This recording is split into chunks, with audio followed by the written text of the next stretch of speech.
We had a fairly red week in the market, and whilst the majority of companies were down slightly, we saw Google down around 4%. Now, you could pinpoint the wider market being in fact down due to the ongoing conflict with Iran and Israel. This naturally will make things a lot more volatile. Investors will start to wonder how the markets are going to play out over the next few weeks and the next few months. But this wasn't the reason why we saw Google down, and fairly substantially in comparison to the rest, something we will get through in the episode today. And ultimately, we want to understand, for a company that seems to be unloved by the market, one that is down as well 6% over the last year, is this a company we should consider adding? What is actually going on? And we're going to get into a depthy conversation about the company overall. Now look, it is trading towards the lower end of the 52-week range, with both Seeking Alpha and Wall Street calling this company a buy. Bear in mind, 4.5 would flip these into a strong buy, meaning that they are both convinced that now could be a great opportunity to consider adding in the portfolio. And this is on the back of year to date, many companies performing very strongly. As we can see, lots of green right across the board, yet the company in question today, Google, is down around 12%. So on one hand, we could be looking at a company that may continue to diverge away from the market. As we see other companies going up, this one could continue to fall. Or perhaps we're looking at one that has been mispriced by the market entirely. And just weeks ago, we had many analysts continue to maintain and reaffirm their price target. We have one that believes it is a $200 stock, maintaining their buy. And again, weeks ago, JP Morgan also seeing this around the $195 mark after their latest AI conference, something that we'll also touch upon. Now, purely from a valuation perspective, for those that want to know straight away what are we looking at, forward P 18 does sit significantly below the 5-year rolling of 22. That in itself is what we would call an undervaluation signal. And then when we couple it with this valuation method, we get again reaffirmation that the company is undervalued, as the current price sits below even the bottom end of the blue tunnel. This blue tunnel effectively being the intrinsic price of the company. However, we would point out that over the last year, this one has in fact for many periods been trading at severe undervaluation. And if we took another step back and zoomed out over the last 5 years, it is quite clear to see that this company, not just this year, but in fact over the last 5 years, has been unloved by the market. Otherwise, we would be seeing it trading around its fair value in the blue tunnel, something we in fact don't see. Many periods, many years where it was trading severely undervalued. Very rare. You'd have to go to around 2020, beginning of 2021 to see it in an overvalued space. And bear in mind, we are talking about a high quality company. What is coming under question right now is the future, the growth, whether we'll see their largest income stream, search business, get eroded over time. For example, free cash flow per share consistently increasing over the long term. Market expects it to continue over the next 12 months. When we look at their sales growth, we can in fact see double-digit growth every single year, bar one, 2023. Most recent period, 2024, top line was up 14%. And we can see their total sales continues to climb. We're talking more than quadruple their top line over the last 10 years. A company that continues to return excess cash to shareholders through, in fact, those share buybacks. One that has only continued to ramp up in the shorter term. ROIC again, very strong. Remember, minimum 10% here to ensure management are able to effectively allocate their capital. 26% in 2024. Margins also very strong. If you remember on this channel, high quality companies, not just those that can increase their revenue, but also those that can improve their margins. 26 10 years ago, now sitting at 33, and free cash flow margin very consistent. This is what we want. You could call this a free cash flow machine.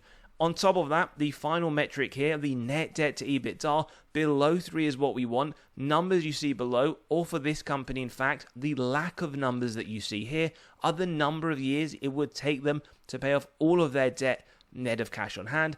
0 across the board, 0 expected over the next year, tells us phenomenal balance sheet. It won't even take them one day to pay off all of their debt. Now, going back to this article, and in fact the main reason why we did see quite a significant drop for the company in comparison to the rest of the market, is that we note here a top legal advisor of the EU's highest court just backed a $5 billion fine against Google, and this in fact is one of the largest antitrust penalties in history. And this case in fact goes all the way back to how Google required Android phone makers to pre-install Google Search in Chrome, helping the company maintain their dominance in mobile search. And we have the court's advocate general in fact here stating, Julian Cocotte, that Google abused their dominant position for years and benefited unfairly by locking users into their services. And this ultimately is a massive blow for Google. They've actually spent many years in fact trying to appeal this fine, and while the final judges don't have to follow the advisor's recommendation,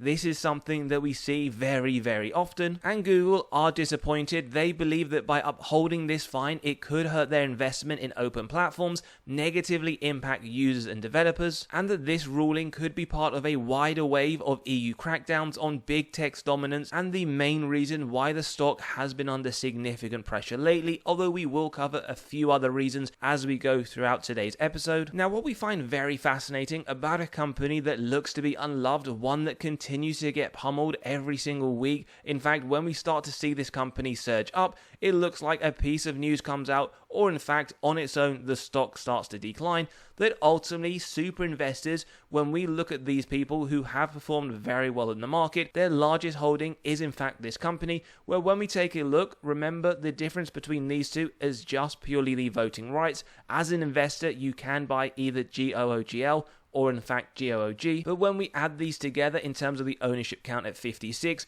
this is, and by some distance, the most held stock by these investors. And for those that do like Bill Ackman, like his methodology and like to follow him from time to time, we also note it is one of his major core holdings. Whilst we can see he does hold both tickers, one with voting rights and one without, when we add these two together, coming to around 14%, it is his third largest holding, right there after Brookfield. And it isn't clearly just Bill Ackman that likes the company. If you look at the most recent quarter, Q1 2025, we in fact notice here Google GOOGL was the fourth most bought stock by the super investors, and if we were to combine the last two quarters, Q4 and Q1, again it pops up as the fourth most bought stock. So very clear, super investors, either they are completely missing the point and the market is in fact right, they see something that they believe ultimately this company will outperform in the medium to longer term. And it's not just super investors, we also get institutions with their 40% ownership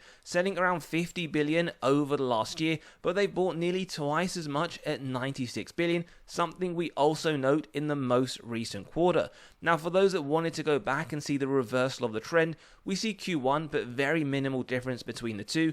The wider disparity is in Q2 of 2023. Since then, as we can see, institutions continue to buy more every single quarter. Now, whilst we're here, we may as well just update you on what the insiders themselves are doing, where they hold around 12% ownership. We actually notice around 116 million worth of selling, and in fact in Q2, the most recent quarter, so just over the last few months, we get around 36 million selling. Remember though, insider selling isn't typically what we do believe is a bearish signal. They sell for many reasons, personal and financial. Now, we also had some very exciting news from Google's I/O 2025 AI conference. They released a lot of new products as well as what's coming in the pipeline, which did interestingly in fact get consumers more excited than investors. And in terms of some of the most interesting things that they did release, one of them, for example, is that they are rolling out an AI mode. This is brand new, which transforms search into a conversational Gemini powered assistant, supporting longer queries, follow-ups, voice, photo interactions, and it's already tested in the US, built on the success of AI overviews, where they have 1.5 billion users, and elevates the search experience significantly. They also released VO3, which was interesting, essentially something they call a game changer in generative video. Unlike their predecessor as well, it produces videos with native audio. Now this includes dialogue, sound effects, ambient sound, finally ending what we've been used to as the silent era of AI video creation. And we also in fact got Gemini Live, the fusion of camera, voice, web intelligence that can perform tasks hands-free. And probably the best part for consumers is that it's been integrated into the Android XR smart glasses. Now this does offer the real-world use cases like real-time translations, navigation and contextual suggestions, so there is reason to be excited. But again, as we can see clearly in the price of the shares, investors do need a bit more to get excited. And whilst we note here it does look to be ambitious, the main concern, and you could argue very reasonable to be worried, is breakups, new competition and a few other things that we're going to touch upon. It also wasn't that long ago where the share price dropped 7%. As we've highlighted, 2025 not really the best year for a company that pretty much consistently seems to be trading in a severe undervaluation space. We had one of the Apple's executive talk about not only how they're considering replacing the standard search engine Google as the default in their products, but also that for the first time they saw a reduction in searches overall, and that in itself wiped off around 120 billion of the market cap. And what's probably interesting, maybe many investors, consumers know about this, some in fact don't, but Google actually pay Apple around 20 billion every single year to be the default search engine. And we've just heard potentially as well that Apple are in talks to consider buying Perplexity. One does have to now consider whether this is what they will replace Google with. And clearly maybe the largest thing to consider for investors isn't perhaps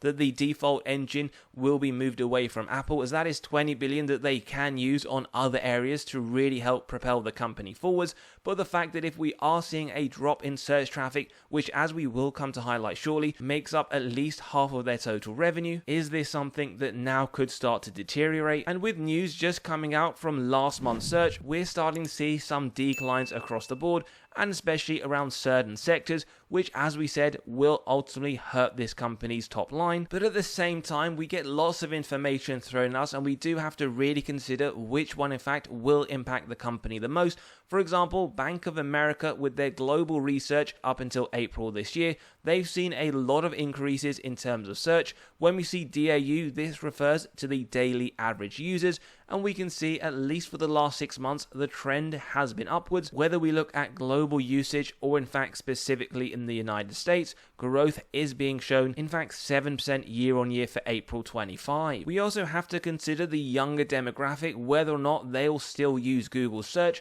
An article that we've covered extensively from end of last year believes that Google is for the older generation, and that the new gen in fact are moving away and using LLMs like Perplexity, the one that Apple is considering to buy, as well as ChatGPT and many others. But the interesting thing about this, from the latest data that we do have available, ChatGPT, one of the most popular LLMs, still lags far behind Google when we're looking at daily search volume. For example, it generates around 13.7 billion searches every single day. When we take a look at a close second, we have Instagram at 6.5 billion, and if we want to see ChatGPT, we can see it sits firmly right there towards the bottom at 1. However, we do get here very interesting information that it reached the 1 billion milestone 5.5 times quicker than Google. So lots of things to consider. Remember, we are getting to our valuation towards the end of the episode, where we will incorporate a margin of safety as well, which is why we need to think of what is the appropriate level given all of this information we are consuming today. And we also have to consider the antitrust trial.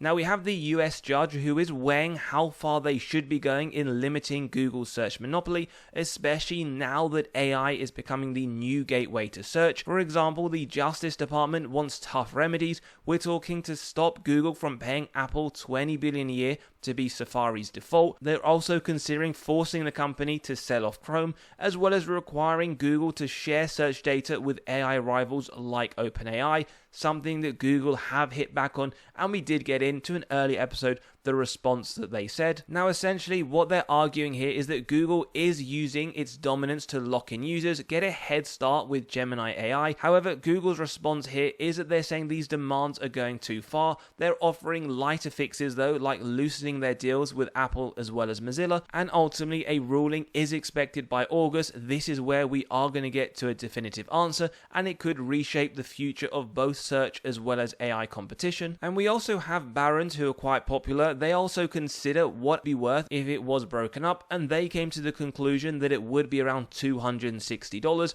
of which they say 143 is search alone. In fact, the share price isn't too dissimilar from this, so you could say just the share price buying the company now, you're getting at least search and perhaps either cloud or Waymo, but in total combination, $260 is significantly higher than where the company sits today. This is one screaming big buy opportunity if you do believe in these numbers. And Barclays have gone into a bit of a detail where they believe if we do get what they consider a black swan event, that the price will drop around 25%. This is purely if we do see the case where they've been ordered to divest Google Chrome. Now, their conclusion on the matter is that if the antitrust court does force Google to sell off Chrome, Alphabet will drop around 15 to 25%, even though they do see this as an unlikely scenario, because Chrome itself brings in 35% of Google search revenue from over 4 billion users, and losing that could potentially cut their earnings per share, as we note here, by around 30%. However, the judge did hint that this might be the cleanest solution, which surprised many analysts, but other possible remedies could in fact be ending Google's default deals like the $20 billion a year to Apple, forcing Google to license its search index to rivals, and stopping payments to drive search traffic. Now, even these milder options in fact could knock 5 to 15% of earnings per share and 5 to 10% off the stock. However, Google do plan to appeal, but as we say right now, this is what does sit overhang for their shares. But also worth bringing ourselves back down to reality. This isn't a company that is dying when we look at the numbers. Granted, we are looking at historical data, but just look over the last few years, this company's bottom line net income has been very, very significant. In fact, from 2009, it has grown at the fastest rate against Microsoft and Apple, 20% year on year. On top of that, they have broken records, the only company in the world to have reported a 100 billion bottom line net income, something we saw in 2024, and guess what, 2025 it went even higher to 111 billion. So lots to love about the company, and we haven't even considered Waymo, which looks to be one of their largest growth potential catalysts for the near future, and they just recently cracked 10 million rides, and they're growing at a very, very rapid rate. They were doing 10,000 paid rides every single week in August 2023. A year later, this went up to 50,000, and now we note it is doing more than 250,000 every single week. So whilst we won't look at this in depth, as we saw from Barron's calculation, there is some value attached to having Waymo, and we also heard last week that they are looking to bring this into New York City. Now, consider a company that analysts believe is dying has grown its top line by 12% from the same quarter last year. Their search, which is the one in particular they do believe is going to die out, up 10%, and as we highlighted, makes up more than half of their revenue overall, 51 billion, total revenue at 90 billion, and putting the numbers of the income stream to one side, they're also showing efficiencies on their margin, gross profit up 2 percentage points, operating as well, and their bottom line up 9. Now, we haven't even touched upon Google Cloud, which is growing at 28%, the fastest in this space, and as we can see, the growth, whilst it has started to slow down, still showing some very, very strong numbers. And in March this year, they also announced a 32 billion acquisition of Wiz, a leading cloud security firm, making it their largest deal ever. Now, what this move ultimately does is to strengthen their Google Cloud's position in the enterprise cybersecurity, especially as AI-driven threats continue to grow, and will probably help them break into that second place, even number one in the medium to longer term, as currently they sit at around 12% behind AWS, the market leader, at 29%. But whilst we're not showing it today, they are growing at a much faster rate than both Microsoft and AWS. And we also note the industry as a whole is still growing rapidly at 23% year on year. And their advertising, not only did we say still growing double digit, but it is out of these companies the one that brings in the most revenue. We have around 51 billion on Google search alone. That doesn't even incorporate the 9 billion that comes from YouTube ads. In second place, we have Meta, 42 billion, which does incorporate the likes of Instagram, WhatsApp, Facebook itself, as well as YouTube. Again, there is a lot to consider with the company. There are so many strong things, but many analysts, investors purely just focus on search. When we look at YouTube, we also notice the market share has continued to increase, not something we can say for Netflix. It's gone from 8% 2023, now sitting at 12, whilst Netflix has gone from around 7 to 8. And what's benefited this is the way consumer behavior has changed, is moving away from the likes of cable, broadcast, and moving into streaming, where a few years ago it was 32% the total makeup of the time consumers spend on TV, to now sitting at 44, something YouTube is definitely capturing. And we can also see the same thing when we incorporate the likes of Prime, Hulu, Disney. YouTube 7.8% 2023, now sitting at 12. The closest competitor comes right now, Netflix at 7.9. Now, in terms of their earnings expectations moving forwards, out of the next 4 quarters, they anticipate the next 3 to be growth.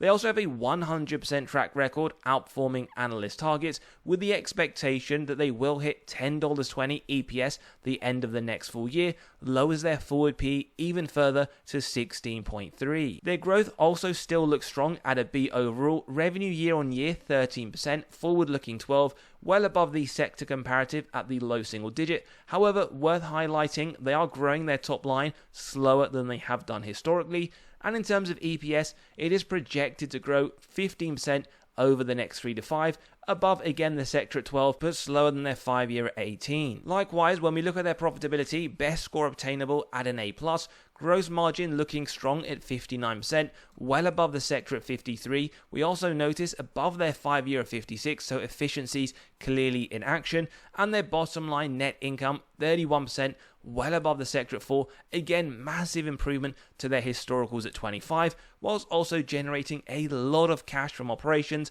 133 billion, well above their own 5-year at 91, so generating more and more as the years go on. And we can notice here sector no comparison at all at 335 million. Now, when we compare their performance against the S&P in just the last year, they are down 5%, so they have underperformed, with the S&P up 9. However, if we start to zoom out and go further back over the last 5, we do notice outperformance 131, the S&P up 91. And if we go back even further over the last 10, they have massively outperformed, 506 versus 185. Question is, as an investor or prospective investor, do you believe they can continue to outperform the S&P? That is ultimately why we do buy companies individual as opposed to an ETF, so let us know below. The other thing also worth highlighting, their revenue continues to grow year on year, going from 75 billion, now sitting at 350 billion, but their bottom line, as we talked about earlier, is phenomenal. It has broken records. Increase is also in line with their revenue, something we always want to note, going from 16 billion 10 years ago to now sitting at 100.1. Always as well, when you're considering companies or even those that you own, to have a quick health check of the balance sheet, total cash versus total debt, where we notice cash going from 72 billion, now sitting at 95.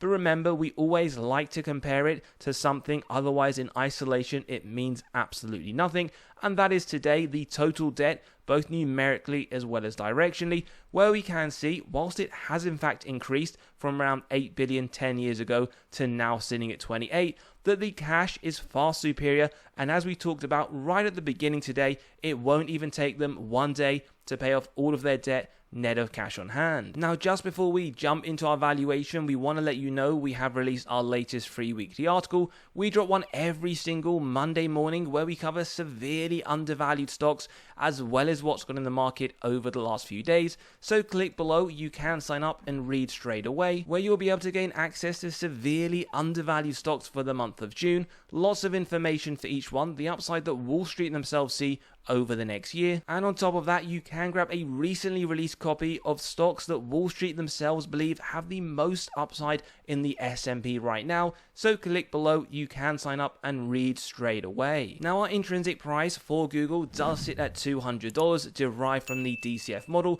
Now, we have the free cash flow year on year, average over the last 20% on an annual basis, and moving forwards we have gone for 10% today, where you can see low, medium and high 8, 10, 12 respectively. Remember though, as always, numbers here are subjective. You can grab a copy of this model by clicking on the pinned comment below, running through your own numbers, whether it's for Google or any others. But at 10% and the discount rate, we get the present value of future free cash flows and terminal price, add together with the cash, subtract total debt, get to the equity value, divide by the shares outstanding, $200, indicating today 20% upside.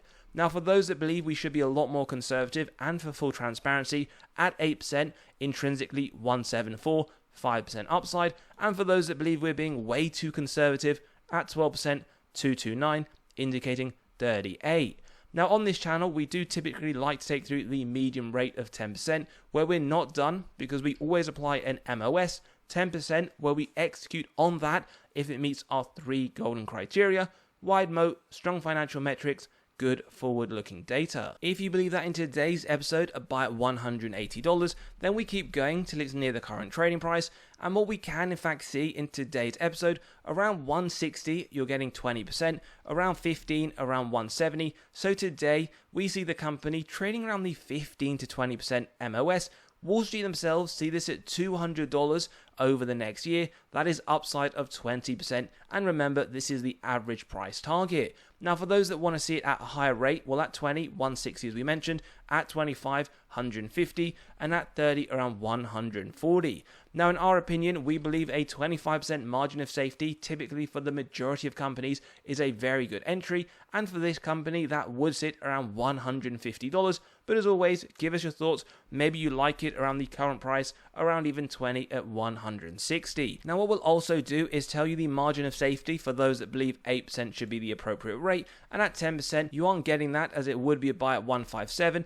At 5% is pretty much where it sits. Again, this is if you do believe we should be using the lower rate. And for consistency, we can even show for those that believe we should be using the upper rate, we're being way too conservative. At 229, clearly you will have the largest margin of safety out of all those different options. Not at 30% just yet, it is sitting somewhere between 25 to 30. So give us your thoughts overall, your opinion on the news. Do you see the company as a buy, hold or sell? And don't forget as always to sign up to the free weekly newsletter, grab those spreadsheets, come and join us on Patreon where we cover our buys and sells. And as always, have a great day. We'll see you all on the next one.